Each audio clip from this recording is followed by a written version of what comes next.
Bonjour Ronnie. Bonjour Nathalie, ça va? Ça va.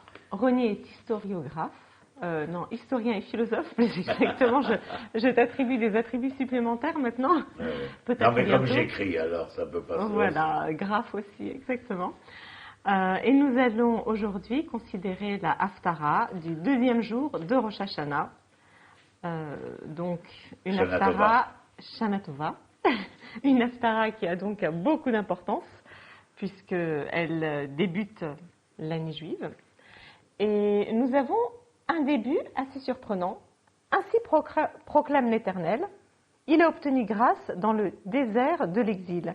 Alors moi, en lisant ce texte, ce terme de désert m'a interpellée parce qu'en fait, il a obtenu grâce dans le désert. Alors l'exil, c'est clair, en exil, mais le désert, est-ce que c'est important de se dire que le peuple a obtenu grâce dans le désert?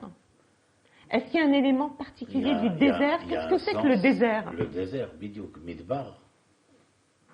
À Midbar, Yecheskel parlera du désert des peuples lorsqu'il parlera de la résurrection. Le désert des peuples. D'ailleurs, beaucoup de commentateurs feront allusion à ce moment-là que le désert des peuples avec ce qui s'est passé pendant la Shoah. Oui. Et puis la naissance de l'État d'Israël comme résurrection, bien sûr. Qu'est-ce que c'est que le désert? C'est une destruction totale? C'est quand l'homme se retrouve seul face à lui-même parce qu'il n'a plus rien de matériel sur quoi se reposer? Est-ce que c'est l'exil? Pour l'hébreu devenu juif, entends-moi bien, quand je parle de l'hébreu, je parle de l'indépendant souverain. Lorsqu'il perd l'indépendance et la souveraineté, il devient juif. C'est-à-dire un infinitésimal de ce que fut le peuple d'Israël. Puisque juif, c'est Yehudi, de Yehuda, Binyamin, 2 tribus sur les 12, donc il est un infinitésimal. Donc c'est véritablement... une minorité en exil. Une minorité, mais c'est surtout une décrépitude, je veux dire, une déchéance. Tu ne vas pas faire plaisir aux juifs de diaspora, là. Non, mais tout simplement que le mot juif, il faut que ce soit clair pour tout un chacun, c'est pas un titre de noblesse. D'accord. Le titre de noblesse, c'est l'hébreu. Hébreu. Oui. Celui qui a passé la mer à Variam, comme disait Manitou. Pas seulement l'hébreu, parce que, on l'a déjà dit dans cette émission, celui qui est capable de tirer les leçons du passé, ce qui lui permet de traverser les méandres de son histoire et de pouvoir y renaître comme un phénix de ses cendres, pour rappeler quelque chose de l'Antiquité grecque. Il y a tout ce cas dans l'hébreu. Cette capacité à traverser des leçons du passé vers l'idéal de demain et dans la symbiose des deux, de rendre le présent le plus existant qu'il soit. C'est quand même Dieu qui ramène l'hébreu. Hein. Regarde, oh là là, je n'ai pas terminé. Donc il est démis de son statut. Démis. Lorsqu'il est démis de son statut, et qu'il n'est plus le propriétaire de cette indépendance, de cette souveraineté, c'est un désert. Le désert est ce qui vient représenter dans la littérature prophétique de la fin du premier temple, chez Yecheskel et chez Yirmiyahu, le fait que nous avons perdu tout ce qui pour nous était l'essentiel de notre vivance. Dans le désert, nous allons devenir les hommes de la survivance. C'est le désert. Pas mal. Survie. Ouais. Survie, c'est là où on est peut-être obligé à puiser dans ses ressources. Oui. Et nous allons prier continuellement, perpétuellement, pour retrouver la vie. Et ne plus avoir à survivre. Alors l'Éternel ramène le peuple et il le ramène dans un pays extraordinaire. Je suis prêt, répond l'Éternel, à les ramener des pays du nord, à les rassembler des extrémités de la terre, à inclure parmi eux les aveugles et les boiteux, les femmes enceintes et les accouchés. Oui, une foule considérable reviendra ici. Et ensuite, il décrit le lieu extraordinaire, on va y revenir. Mais moi, ce qui m'a interpellée, c'est que l'Éternel ne dit pas je ne vais accepter que ceux qui ont des moyens, ceux qui sont jeunes, ceux qui sont forts, les autres, je ne leur recommande pas de venir, c'est inutile, on n'a pas besoin d'eux. Il insiste, les aveugles et les boiteux. Donc l'Éternel englobe tout le monde. Moi, Il y a l'exclusion de personne. À ton propos, je rajouterai le fait qu'ici nous entendons quelque chose qui nous rappelle un peu ce que nous disons à Pessah. Ce n'est pas pour vous, pour les bienfaits qui furent les vôtres, votre conduite, vos comportements, que je vais accomplir cela. Comme au chapitre 36 dans Yézéchiel, c'est pour mon nom, qu'il ne soit pas profané, que le projet de la création et le projet de l'histoire de cette création et son devenir restent probants aux yeux de l'humanité. Alors, puisque vous étiez ceux qui aviez relevé le défi, mais au vu et au su de votre attitude dans le désert, où je dirais presque vous vous êtes habitué à ce désert, comme ce sera le cas en Égypte, à Babylone, en Espagne et en Europe. Eh bien, je ferai en sorte de vous faire sortir. Tu entends ce qu'il dit? Malgré vous. Malgré vous. Malgré vous et tous. Absolument. Tous. Et ensuite, donc, il décrit le pays vers lequel ils vont revenir et les émotions qui vont les accompagner.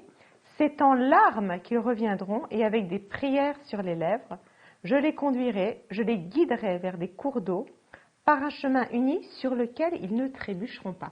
Alors ça c'est touchant, parce qu'il les conduit sur un chemin sur lequel ils ne trébuchent pas, parce que toute la route du peuple d'Israël, ce n'est que des embûches, exactement, que des écueils. Dans et là, pour le une fois, verset qui est le tien, tu rappelles quelque chose. C'est-à-dire que même si à travers ce verset nous entendons demain, il n'en reste pas moins évident que le verset, à travers ces mots, vient nous faire entendre ce que nous fûmes. Nous sommes en larmes et en prière pour quelle raison, Nathalie? L'émotion, la reconnaissance peut-être pour une fois, la gratitude, non? Pas seulement.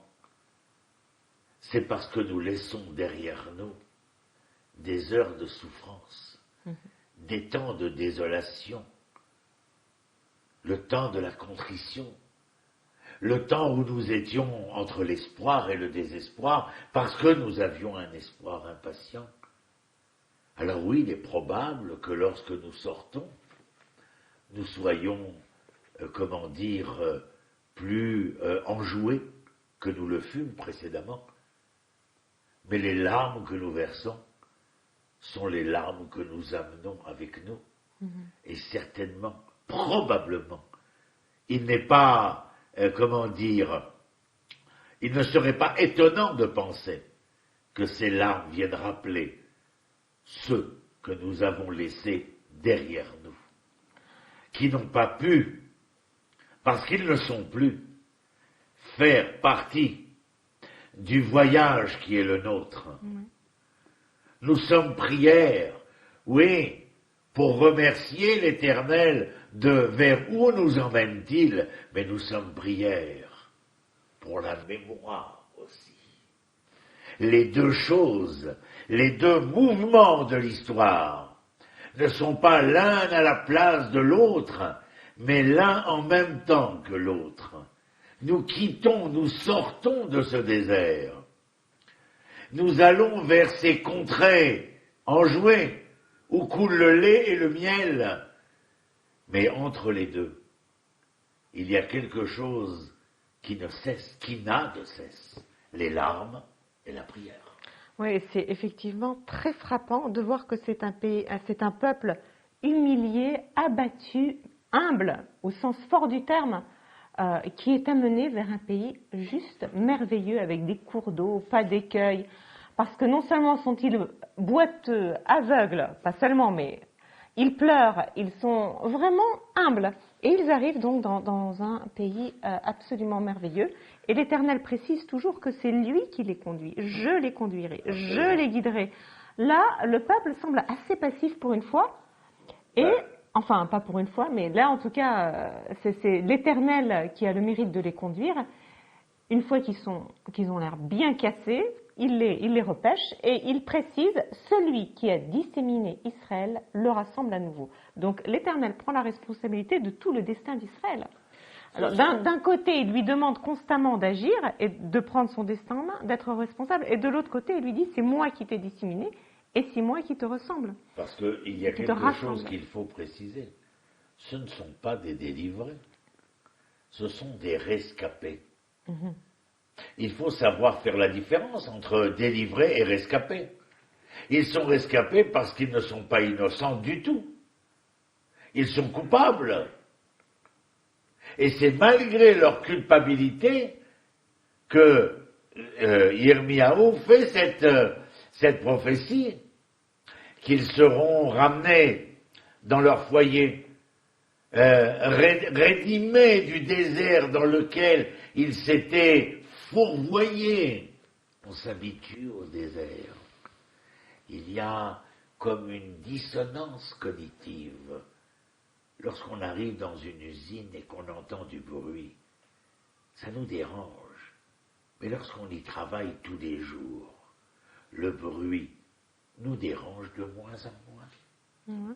Le désert, on s'y habitue et on se laisse aller comme un syndrome, entre guillemets, de Stockholm, à tomber amoureux du désert. Ne seront-ils pas les enfants d'Israël, au moment où l'Éternel leur propose la liberté par l'intermédiaire de Moshe, capables de répondre à 80% d'entre eux? Mais nous ne voulons pas sortir, nous aimons notre maître. J'écoutais ce matin l'interview d'un philosophe que j'aime beaucoup, que j'apprécie beaucoup, qui est juif, Raphaël Enthoven, et qui, de passage en Israël, pour une conférence, venait nous expliquer, haut et fort, qu'il était un juif de diaspora, qu'il ne parlait pas la langue de son peuple, qu'il ne suivait pas particulièrement l'histoire de son peuple, il n'y appartenait pas, que la terre était quelque chose de probable, mais qu'il n'y était pas volontairement. La langue, l'histoire, la culture, la terre, et vous dire, Ve'ahavti et Adoni. On peut adorer Camus, ne pas parler l'hébreu, ne pas être lié à ces essences-là, c'est-à-dire être tombé en amour du désert. Bon, en tout cas là, on parle pas de Raphaël Enthoven, mais ni de personnes, de juifs de diaspora heureux d'être en diaspora, mais d'un peuple qui revient, et c'est vraiment un passage magnifique parce que on le voit revenir. Et c'est la prophétie de Yirmiyahu, Nathalie. Il leur dit pendant 70 ans, vous serez en dehors de la terre d'Israël et vous y reviendrez. Et alors là, ils ont beau pleurer et être humiliés, humbles, au stade le plus élevé, si on peut dire, leur âme sera comme un jardin bien arrosé. Plus jamais ils ne connaîtront de peine. Leur âme sera comme un jardin bien arrosé. C'est quand même une belle phrase. C'est-à-dire qu'en fait, malgré la situation extérieure, malgré les peines, malgré tout ce qu'ils ont laissé derrière, beaucoup de malheurs, leur âme est un jardin bien arrosé. Donc on a une espèce de définition du bonheur qui n'est pas tout à fait contraire à la douleur de ce qui a été vécu. Comme si tout était englobé et pour nourrir l'âme. Donc c'est un petit peu... il y a beaucoup d'images qui sont liées à l'eau et les jeunes filles se réjouiront en dansant. Alors là, on est étonné quand même. Enfin, les jeunes filles se réjouiront en dansant. C'est pas très sanois, ça. Culturellement, les jeunes filles dansaient dans les champs même le jour de Yom Kippour. Elles n'attendaient pas simplement le jour du 15 Av pour trouver Don Juan à la sortie des champs et des prairies. Jeunes gens et vieillards seront heureux ensemble. C'est une des promesses. Une des belles promesses qui nous sont faites. Jeunes gens et vieillards seront heureux ensemble, comme si ce n'était pas une évidence. Comme si Mais cela n'arrivera ce pas. n'est que dans un Mais monde. cela n'arrivera pas Et dans la pourquoi pas? prophétie qui est la sienne, concernant les 70 ans à Babylone. Parce que les enfants d'Israël, qui reviendront avec Zorovavel, Yoshua, ou 60 ans plus tard avec Ezra, et quelques années plus tard avec Néhémia, seront un nombre infiniment petit. La majorité diront que le désert, j'ai déjà dit, Le désert. ils aiment leur désert. Et il faudra attendre ce que toi et moi nous vivons pour voir qu'à l'heure où nous parlons, pratiquement la majorité du peuple juif réside en Israël. Que les vieillards, tels qu'il est écrit dans la prophétie de Zecharia, sont assis dans les ruelles de Jérusalem. Que les enfants jouent dans les ruelles de Jérusalem. Que cette prophétie prémonitoire d'un devenir égayé ne sera jamais véritablement conquis et apprécié comme il l'est depuis ce retour, depuis que, comme dira lui-même Yirmiyahu, c'est-à-dire que la maison d'Israël sera détruite, mais elle se reconstruira. Les terres seront désertées, mais elles seront vendangées de nouveau, etc., etc. Nous sommes la génération capable. Et dans cette Haftara, tu as le rappel de quelqu'un d'essentiel, Rachel. Rachel Imenu, parce que Rachel ici est le symbole. Min'i, colère, mi béchi, retiens tes larmes. Quand tu vas au Kever Rachel, à Bethléem, c'est la plaque, la vieille plaque de l'époque de Montefiore, qui est encore là, disant « Retiens tes larmes, Rachel, car toi, tu seras le témoin du retour de tes enfants dans leurs frontières. » Merci Ronnie, on doit s'arrêter là. C'était une très belle explication et un très beau commentaire. Merci. Méfiez-vous du désert, c'est ce que je retiens. Toda. À bientôt.